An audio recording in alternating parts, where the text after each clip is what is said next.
നമസ്കാരം, കറിവേപ്പിലേക്ക് സ്വാഗതം.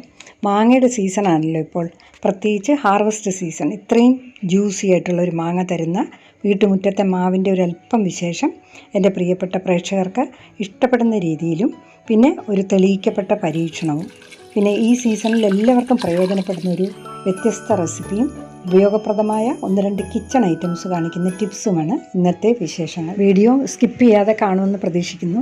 ഇതാണ് എൻ്റെ വീടുമുറ്റത്തെ മാവ്. 2009, അതായത് 15 വർഷം മുൻപ് ഒരു ഫ്ലവർ ഷോയ്ക്ക് പോയപ്പോൾ വാങ്ങിയ ഒരു മാവിൻ്റെ തൈ നട്ടതാണിത്. 3 വർഷം കൊണ്ട് കായ്ക്കും. അതിന് മുൻപ് കായ്ക്കാൻ സമ്മതിക്കരുതെന്നും, കാരണം മാങ്ങയുടെ ഭാരം ചെടിക്ക് താങ്ങാൻ പറ്റാത്തത് കൊണ്ട് പൂ വന്നാലും കട്ട് ചെയ്ത് കളയണം എന്നൊക്കെ പറഞ്ഞതനുസരിച്ച് 3 വർഷത്തിന് ശേഷം ആദ്യമായി പൂത്ത പൂവും ആദ്യത്തെ മാങ്ങയുമാണിത്. ഇപ്പോൾ ഒരു 12 വർഷത്തിന് ശേഷം ഈ 2025 കിട്ടിയ മാങ്ങയിൽ ഏറ്റവും വലിയ കേടൊന്നും ഇല്ലാത്ത ഒരു നല്ലൊരു മാങ്ങയാണിത്.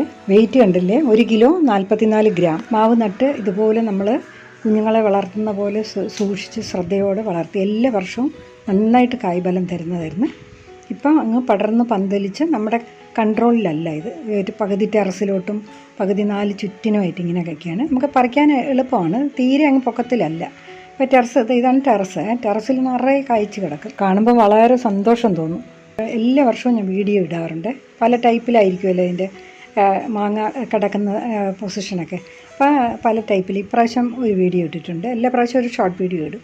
പക്ഷേ പകുതിയോളം ഇതിന് പിന്നെ ഈ കായ്ച്ച ഒന്ന് കുത്തി വിളഞ്ഞു കഴിയുമ്പോഴേക്കും കുത്തി കേടായിപ്പോവും. അപ്പോൾ അതിന് വേണ്ടിയിട്ട് ഞാൻ കവർ ഇടാറുണ്ട്. തുണി കൊണ്ടുള്ള കവർ ഞാൻ തന്നെ റെഡിയാക്കി തയ്ച്ചൊക്കെ എടുക്കുന്നതാണ്. ഇത് നമ്മുടെ കയ്യെത്തുന്ന ദൂരത്തല്ലേ ഇത് ഇടാൻ പറ്റുള്ളൂ. പിന്നെ കൂടാതെ അങ്ങനെ ഇട്ട് കഴിഞ്ഞാൽ നല്ല ബ്ലെമിഷൊന്നും ഇല്ലാത്ത നല്ല മാങ്ങ കിട്ടും അതിൽ നിന്ന്. അങ്ങനെ കുറച്ച് മാങ്ങകൾ നല്ലതായിട്ട് കിട്ടും, ഒരു പൊട്ടും ഇല്ലാതെ. മറ്റേ എല്ലാം ഈച്ച വന്ന് കുത്തി അതിനെ പിന്നെ അത് പഴുത്താൽ റെഡിയായി കിട്ടത്തില്ല. ഇപ്പോൾ അതാ കണ്ടില്ലേ, ഇതിലൊന്നും ഒരു ബ്ലെമിഷും ഇല്ല. നല്ല മാങ്ങകളാണ് ഇതൊക്കെ. എല്ലാം ഞാൻ പൊതിഞ്ഞ് നിർത്തിയതാണ്. ഈ മാങ്ങ ഒരിക്കലും വിലയ്ക്ക് കൊടുത്തിട്ടില്ല ഇതുവരെ. എല്ലാവർക്കും സപ്ലൈ ചെയ്യും, പരിചയക്കാർക്കും ബന്ധുക്കൾക്കും ഒക്കെ എല്ലാവർക്കും കൊടുക്കും. വളരെ സന്തോഷമാണ്. വലിയ മാങ്ങ ആയതുകൊണ്ട് ചെറുതും ഉണ്ടാവും. പിന്നെ ഇതുപോലെ കായ്ച്ചക്കണിയൊക്കെ വയ്ക്കും. എന്നാലും ഒരു 50% മാങ്ങ കേടായൊക്കെ അങ്ങ് പോകും. ഇപ്പോൾ കണ്ടില്ലേ, അതുകൊണ്ട് ഈച്ച വന്നിരിക്കുന്നത്. നമ്മൾ നല്ല മാങ്ങ പറിച്ച് താഴെ വെച്ചാലും വന്നിരിക്കുന്നതാണ്. ഇപ്പോൾ ബക്കറ്റിൽ വച്ചിരിക്കുന്നതിൽ വന്നിരിക്കുകയാണ്. മാങ്ങ വിളഞ്ഞ് വരുമ്പോഴേക്കും ഈ ഈച്ച വന്ന് മുട്ടയിട്ട് വയ്ക്കും. പിന്നെ ആ മാങ്ങ പഴുത്ത് കഴിഞ്ഞാൽ മൊത്തം കേടായിരിക്കും. ഇതിപ്പോൾ കണ്ടില്ലേ, ഇത് വളരെ ചെറുതായിരുന്നപ്പോൾ ഒരു ബഞ്ചായിട്ട് കിടക്കുന്ന കണ്ടിട്ട് ഞാനൊരു തുണി കൊണ്ട് ചുറ്റി വെച്ചതാണ്. ഇത് അതിൻ്റെ ഹാർവസ്റ്റ് ഞാൻ വിചാരിച്ചൊരു വീഡിയോ ആയിട്ട് എടുക്കണം എന്ന് കരുതി എടുത്താണ്. കുറേ കുഞ്ഞു മാങ്ങകളുണ്ടായിരുന്നു. അതിൽ 1-2 എണ്ണമൊക്കെ പൊഴിഞ്ഞു പോയെന്ന് തോന്നുന്നു. ബാക്കിയുള്ളതാണിത്.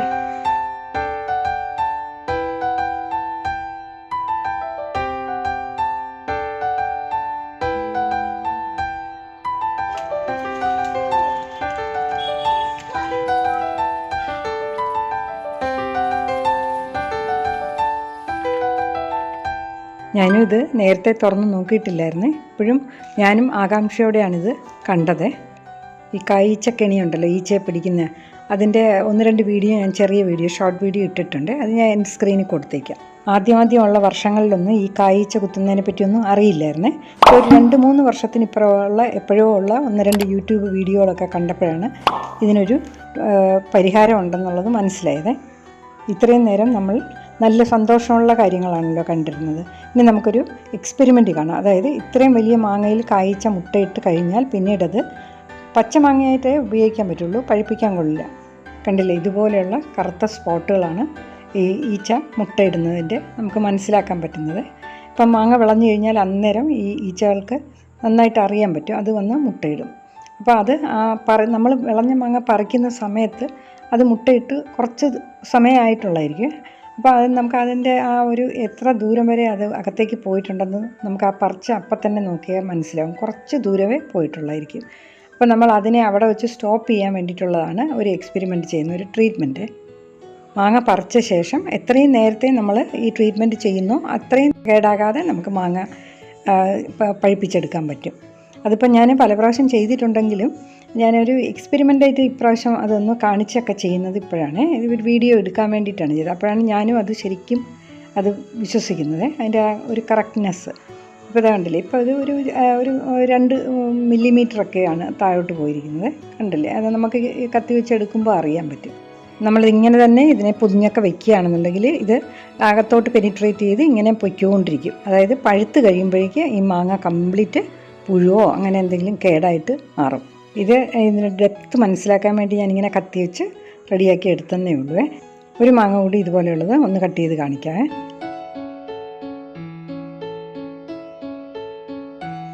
ആദ്യം നമുക്ക് ഈ ഈച്ച കുത്തിയ മാങ്ങയെല്ലാം കൂടി ഒരു ബക്കറ്റിലേക്ക് ഇടുക. ഞാനിവിടെ ഒരു സ്റ്റീലിൻ്റെ ഒരു പാത്രമാണ് കാണിക്കുന്നത്. അത് ഒരു എക്സ്പെരിമെൻ്റായിട്ട് ഇതൊരു ബക്കറ്റായിട്ട് നമ്മൾ സങ്കല്പിക്കുക. എന്നിട്ട് അതിലേക്ക് ചെറിയ മാങ്ങകളായിരിക്കുമല്ലോ, ബക്കറ്റ് നിറച്ച് മാങ്ങ ആവശ്യമുള്ളത് ഇടുക. ഇതുപോലെ ഈച്ച കുത്തിയ മാങ്ങകൾ. അപ്പോൾ ഇതിനെ ബക്കറ്റായിട്ട് സങ്കല്പിച്ചിട്ട് ഇപ്പോൾ എൻ്റെ ഇവിടുത്തെ മാവിലുള്ളത് വലിയ മാങ്ങ ആയതുകൊണ്ട് എനിക്ക് അങ്ങനെ ചെയ്യാൻ പറ്റിയ ഒരു സാഹചര്യമല്ലേ. അതുകൊണ്ട് ഞാനിപ്പോൾ ഒരു വലിയ മാങ്ങ ഈ പാത്രത്തിൽ കൊള്ളുന്നത് കാണിക്കുകയാണ്. അപ്പോൾ അത് ആ പാത്രത്തിലേക്ക് ഇട്ടതിന് ശേഷം അത് നമുക്ക് എത്ര വെള്ളം വേണോ അത്രയും ഒഴിക്കുക. ബക്കറ്റിലാണെങ്കിൽ അതുപോലെ നമ്മൾ എത്രയോ മാങ്ങ ഇട്ടിട്ടായിരിക്കുമല്ലോ ബക്കറ്റിൽ വെള്ളം നിറയ്ക്കുന്നത്. അപ്പോൾ എത്ര ഒന്ന് നിൽക്കുന്നോ അത്രയും വെള്ളം ഒഴിച്ച ശേഷം ഈ മാങ്ങ എല്ലാം മാറ്റുക. അപ്പോൾ അത്രയും വെള്ളമാണ് ആ മാങ്ങ മുങ്ങിക്കിടക്കത്ത് വെച്ച് വേണ്ടത്. അപ്പോൾ ഇനി അതിൻ്റെ കറക്റ്റ് പകുതി എടുക്കണേ. കറക്റ്റ് പകുതി ബക്കറ്റിലുള്ളതാണെങ്കിൽ അതുപോലെ വേറൊരു ബക്കറ്റിൽ ഉദ്ദേശം വെച്ച് ഒഴിക്കുക. ഇതിപ്പോൾ ഞാൻ ചെറിയതായതുകൊണ്ട് ഞാൻ അളന്നെടുത്തന്നേ ഉള്ളൂ. എന്നിട്ട് ആ പകുതി ആ പാത്രത്തിൽ തന്നെ എടുത്ത് നമ്മളൊന്ന് തിളപ്പിച്ചെടുക്കണം. അതായത് തിളപ്പിക്കുമ്പോൾ 100 ഡിഗ്രി സെൻറ്റിഗ്രേഡ് ആണല്ലോ.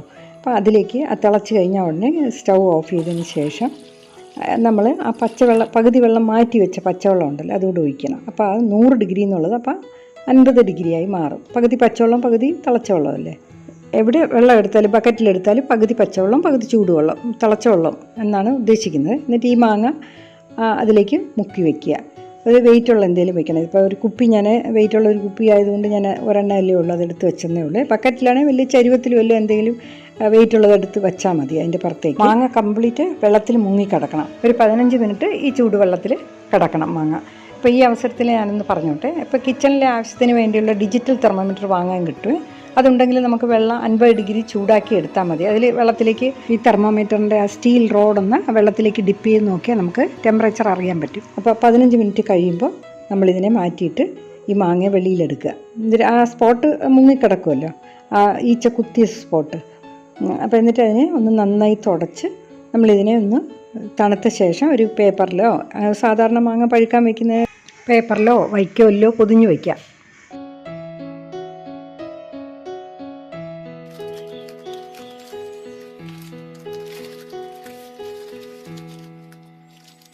ഇപ്പം ഞാൻ ഈ മാങ്ങ 5/4/2025 ഇങ്ങനെ പൊതിഞ്ഞ് വെച്ചിരിക്കുന്നത്. ഈ മാവിലെ മാങ്ങ എന്ന് പറയുന്നത് 10 ദിവസം എടുക്കും അത് പഴുക്കാനായിട്ട്. അപ്പോൾ അതിപ്പോൾ ആ ഒരു 10 ദിവസം കഴിഞ്ഞ് 15/4 ഞാനത് ഓപ്പൺ ചെയ്ത് നോക്കി. അപ്പം മാങ്ങ പഴുത്തിട്ടുണ്ട്. അതേ അടയാളമൊക്കെ ഇട്ടാണ് ഞാൻ വെച്ചിരിക്കുന്നത്. കണ്ടില്ലേ, പച്ചയും പഴുത്ത്. ഇത് 10 ദിവസം കഴിഞ്ഞതിന് ശേഷമുള്ളതാണ്. അപ്പം അതിനെ നമുക്കിനി ഒന്ന് കട്ട് ചെയ്ത് നോക്കാം. ആ ഈച്ച കുത്തിയ ഭാഗം എത്രത്തോളം അകത്തേക്ക് പോയിട്ടുണ്ടെന്ന്. നമ്മൾ ഈ ട്രീറ്റ്മെൻറ്റ് ചെയ്തതുകൊണ്ട് അതിൻ്റെ ആ ഒരു ഡെപ്ത് എത്ര വരെ അവിടെ വെച്ച് നിൽക്കുകയാണെന്നുണ്ടെങ്കിൽ, ഞാനും ഇത് ആദ്യമായിട്ടാണ് കേട്ടോ ഈ എക്സ്പെരിമെൻ്റായിട്ട് ചെയ്യുന്നത്.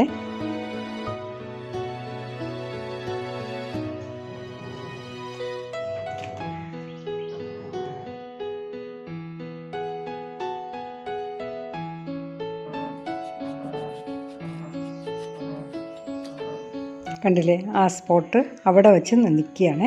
നമ്മളെപ്പോഴാണോ ഇത് പറിച്ച് ഈ ട്രീറ്റ്മെൻറ്റ് ചെയ്തത് അതുവരെ പോയിട്ടുള്ളൂ. അല്ലെങ്കിൽ അത് താഴോട്ടങ്ങ് പോയി ഇപ്പോൾ പഴുത്ത് കഴിയുമ്പോഴേക്കും കംപ്ലീറ്റ് പുഴുവായിരിക്കും അല്ലേ. അത്ര മാത്രമേ പോയിട്ടുള്ളൂ. അപ്പോൾ എത്രയും നേരത്തെ ഈ ട്രീറ്റ്മെൻറ്റ് ചെയ്യുമോ അതിന് സാഹചര്യമുള്ളവർക്ക് ബക്കറ്റിൽ വെള്ളം നിറച്ച് ഇതുപോലെ ചെയ്യാം. ഇതുപോലെ ചൂടുവെള്ളത്തിലിട്ട വേറൊരു മാങ്ങയും കൂടി ഞാനൊന്ന് കട്ട് ചെയ്ത് കാണിക്കാം.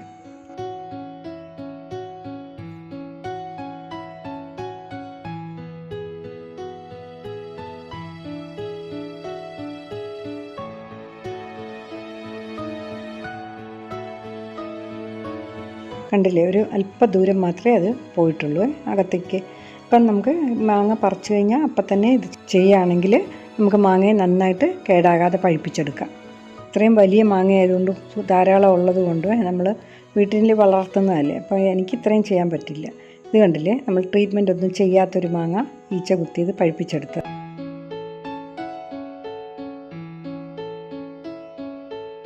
അപ്പോൾ സക്സസ്ഫുൾ ആയിട്ടുള്ള ഈ ഹോട്ട് വാട്ടർ ട്രീറ്റ്മെൻറ്റ് പരീക്ഷണാർത്ഥം ഒന്ന് ചെയ്ത് നോക്കുക. മാവ് വീട്ടിലുള്ളവർക്ക് ചെയ്യാമല്ലോ. ഇനി നമുക്ക് ഒരു മാംഗോ ഫ്രൂട്ടി ഉണ്ടാക്കാം. കടയിൽ നിന്ന് വാങ്ങുന്ന അതേ ടേസ്റ്റാണ് ഈ ഫ്രൂട്ടിക്ക്. അതിൻ്റെ റെസിപ്പി ഒന്ന് കാണാം. ഒരു പാനിലേക്ക് 2 കപ്പ് പഴുത്ത മാങ്ങ തോടൊക്കെ കളഞ്ഞ് ചെറുതായി അരിഞ്ഞ് ഇടുക. അതിലേക്ക് 1/2 കപ്പ് പച്ചമാങ്ങയും തോട് കളഞ്ഞ് ഇതുപോലെ ചെറുതായി അരിഞ്ഞ് ഇടുക. 1 കപ്പ് പഞ്ചസാരയും 2 കപ്പ് വെള്ളവും അതിലേക്ക് ഒഴിക്കുക. നന്നായി ഒന്ന് മിക്സ് ചെയ്യണേ. നന്നായി മിക്സ് ചെയ്ത ശേഷം സ്റ്റൗവിലേക്ക് വെച്ച് ഒരു 10 മിനിറ്റ് തിളപ്പിക്കുക. അടച്ചു വയ്ക്കണേ. 10 മിനിറ്റ് കഴിഞ്ഞ് ഇതുപോലെ ഒന്ന് ചെക്ക് ചെയ്ത് നോക്കണേ, വെന്തോ എന്ന്. നന്നായിട്ട് വേകണമേ. വെന്ത ശേഷം ഒരല്പം കണ്ണകലമുള്ള അരിപ്പയിലൂടെ അരിച്ചെടുക്കണം. തണുത്ത ശേഷം ഒരു മിക്സിയുടെ ജാറിലേക്കിട്ട് നല്ല സ്മൂത്ത് പേസ്റ്റാക്കി എടുക്കുക. എന്നിട്ട് വീണ്ടും ആ അരിപ്പയിലേക്കിട്ട് നേരത്തെ അരിച്ചു വെച്ച വെള്ളവും കൂടി ചേർത്ത് ഇതുപോലെ അരിച്ചെടുക്കുക. എന്നിട്ട് നന്നായി ഒന്ന് ഒരു വിസ്ക് വെച്ച് മിക്സ് ചെയ്തെടുക്കണേ.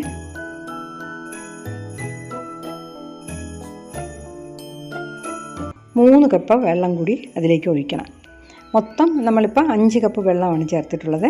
നല്ല സ്മൂത്ത് കൺസിസ്റ്റൻസി ആകുന്നത് വരെ വിസ്ക് വെച്ച് ഒന്ന് മിക്സ് ചെയ്തതിന് ശേഷം 2 മണിക്കൂർ ഫ്രിഡ്ജിൽ വെച്ചൊന്ന് തണുപ്പിച്ച് ഉപയോഗിക്കുക. സെർവ് ചെയ്യാൻ നേരം അല്പം ഐസ് ക്യൂബ്സും കൂടി ഇടുക. ഈ ചൂട് സമയത്ത് നല്ല ടേസ്റ്റുള്ളൊരു ഡ്രിങ്കാണ്. കുട്ടികൾക്കൊക്കെ കൊടുക്കാനും അതുപോലെ ഈ ഒറിജിനൽ ഫ്രൂട്ടിയുടെ അതേ ടേസ്റ്റാണ് ഇതിന്. ഒന്ന് ട്രൈ ചെയ്ത് നോക്കണേ.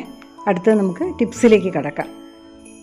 ടിപ്സിൽ ആദ്യം ഒരു ദോശ തവ നമുക്കൊന്ന് പരിചയപ്പെടാം. പ്രസ്റ്റീജിൻ്റെ ഒരു നോൺ സ്റ്റിക്ക് ഗ്രാനൈറ്റ് തവയാണിത്. ഇത് ഇൻഡക്ഷൻ ഫ്രണ്ട്ലിയാണ്, പിന്നെ നോൺ സ്റ്റിക്കുമാണ്. അപ്പോൾ ഇതിൻ്റെ ഡയമീറ്റർ എന്ന് പറയുന്നത് 11 ഇഞ്ചാണ്. സാധാരണ ചപ്പാത്തി ഒരു 8 മുതൽ 10 ഇഞ്ച് വരെയാണ് അതിൻ്റെ ഡയമീറ്റർ. അപ്പോൾ സാമാന്യം വലിപ്പമുണ്ട് ഇതിന്. ഏകദേശം ഒരു കിലോ ആണ് ഇതിൻ്റെ വെയിറ്റ്. പ്രസ്റ്റീജിൻ്റെ ഒമേഗ ഡീലക്സ് ഗ്രാനൈറ്റ് തവ എന്നാണ് ഇതിനെ പറയുന്നത്. ഞാൻ വാങ്ങുന്ന സമയത്ത് ഇതിന് 1399 രൂപയായിരുന്നു. ഇനി അടുത്തത് ഹോക്കിൻസിൻ്റെ ഒരു സ്റ്റീൽ ട്രൈപ്ലൈ ഫ്രൈ പാനാണ്. 26 സെൻറ്റിമീറ്ററാണ് ഇതിൻ്റെ ഡയമീറ്റർ. ഇതിൻ്റെ വെയിറ്റ് എന്ന് പറയുന്നത് 1 കിലോയാണ്. ഇതോടൊപ്പം റോസ് വുഡിൻ്റെ നോബും കൂടിയുള്ള നല്ല ഹീറ്റ് പ്രൂഫായിട്ടുള്ളൊരു ഗ്ലാസ് ലിഡും കൂടിയുണ്ട്. ഇതിൻ്റെ ഹാൻഡിലും റോസ് വുഡ് കൊണ്ടുള്ളതാണ്. പിന്നെ ഇത് ഇൻഡക്ഷൻ ഫ്രണ്ട്ലിയാണ്. നല്ല ക്വാളിറ്റി സ്റ്റീലാണല്ലോ. പിന്നെ ഇതിൻ്റെ കപ്പാസിറ്റി എന്ന് പറഞ്ഞാൽ 1 ലിറ്ററാണ്. ഇതിന് ഒരു വാറണ്ടി കാർഡ് കൂടിയുണ്ട്.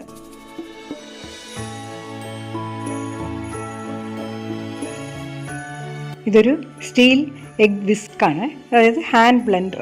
മുട്ട പതപ്പിക്കാനും തൈര് ഉടയ്ക്കാനും ഒക്കെ നല്ലത്. ഇതിന് ഒരു 12 ഇഞ്ച് നീളം വരും. ഇതിൻ്റെ ഇപ്പോഴത്തെ വില 281 രൂപയാണ്. അപ്പോൾ ഇന്നത്തെ വീഡിയോ എല്ലാവർക്കും ഇഷ്ടപ്പെട്ടെന്ന് വിചാരിക്കുന്നു. മാവിൻ്റെ വിശേഷങ്ങൾ പറഞ്ഞത് ബോറടിച്ചൊന്നും അറിയില്ല. എന്തായാലും ഈ മാംഗോ ഫ്രൂട്ടി ഒന്ന് ഉണ്ടാക്കി നോക്കണേ, തീർച്ചയായിട്ടും ഇഷ്ടപ്പെടും. മാവ് വീട്ടിലുള്ളവർക്ക് ഞാനിവിടെ കാണിച്ച എക്സ്പെരിമെൻറ്റും ഒന്ന് ട്രൈ ചെയ്യാം. എല്ലാവർക്കും എൻ്റെ സ്നേഹം നിറഞ്ഞ നന്ദി. അടുത്ത ആഴ്ച നല്ലൊരു വീഡിയോയുമായിട്ട് വീണ്ടും കാണാം. Thank you.